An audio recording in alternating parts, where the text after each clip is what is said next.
He told God, see, you don't know farming. Do you know farming? Have you ever farmed? You don't know. He forgot the whole planet was his. Most people, if they sleep on the floor, next day they'll catch cold. Next day they'll have problems. They need something between them and the floor. These days it's become a fashion to say planet X, animal planet, music planet, all this because they don't know in which planet they're living. And if it continues, it won't know which planet it is.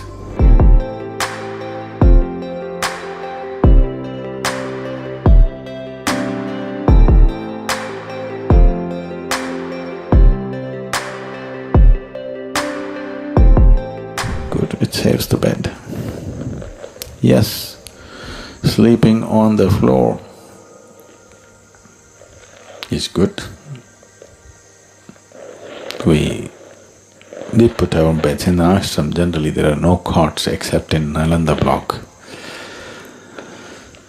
Everywhere else we are putting the beds on the floor. The idea is as close as possible, not because you have you're paranoid about the height, simply to stay as close as possible. But that's not always practical anymore because we are 7.2 billion people. We have to go first floor, second floor, 100th floor. So, whichever way, being in contact, but sleeping on the floor, this is something that you must understand. Most people, if they sleep on the floor, next day they'll catch cold, next day they'll have problems. They need something between them and the floor. But you will see, 3 to 4 days, you just range around in the forest. First 2 days you protect yourself, by third, fourth day, just sleep in the open, you'll be perfectly fine. And you come back and sleep on the ashram floor, you'll be perfectly fine. One thing is elemental integrity, another thing is being in tune with the existence. All your 5 faculties are involved.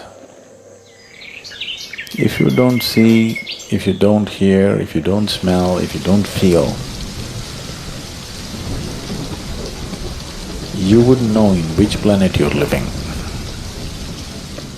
That's why these days it's become a fashion to say planet X, animal planet, music planet, all this because they don't know in which planet they're living.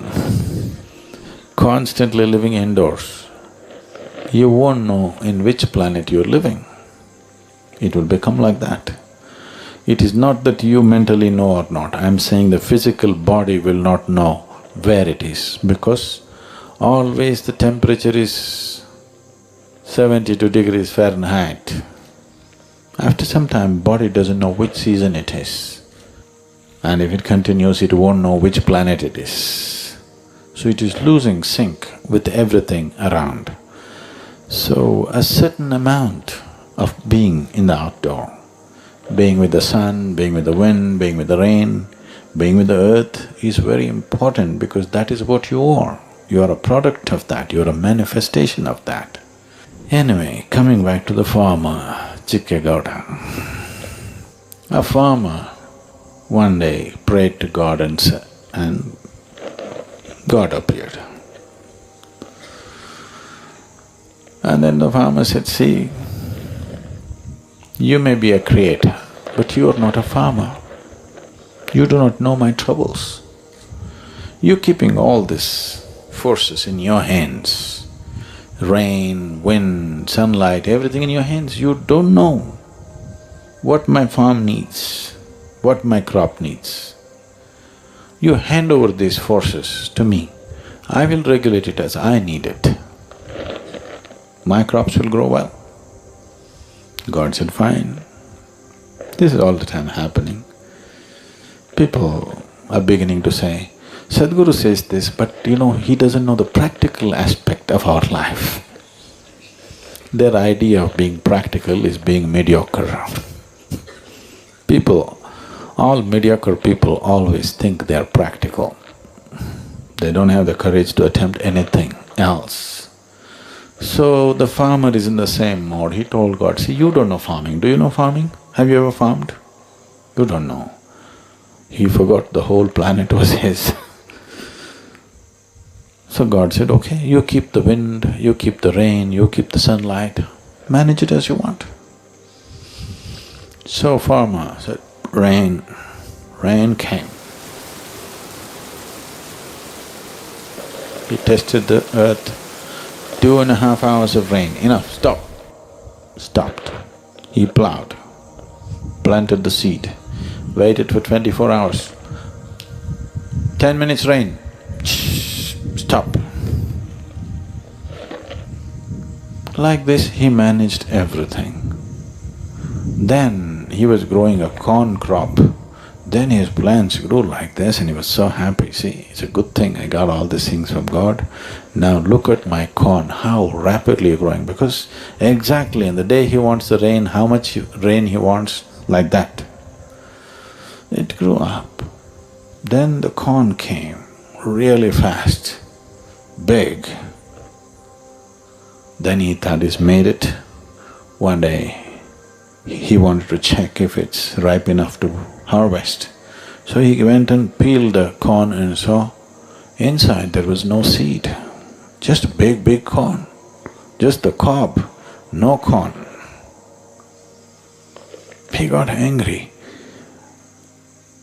He said, somehow God deceived me. And he again prayed. God came. He said, what have you done? I only have cob, no corn. God said, what can I do? I gave everything to your hands. But why is it that there's no corn? God said, if it was me, I would have sent strong winds for your crops.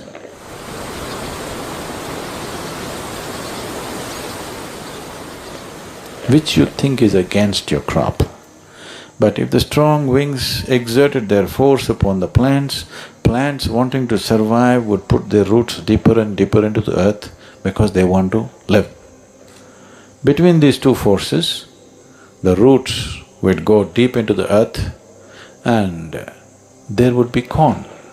Right now, you brought up a very well taken care of corn crop. It produced only cob. This is not just with agriculture, this is true with human beings too.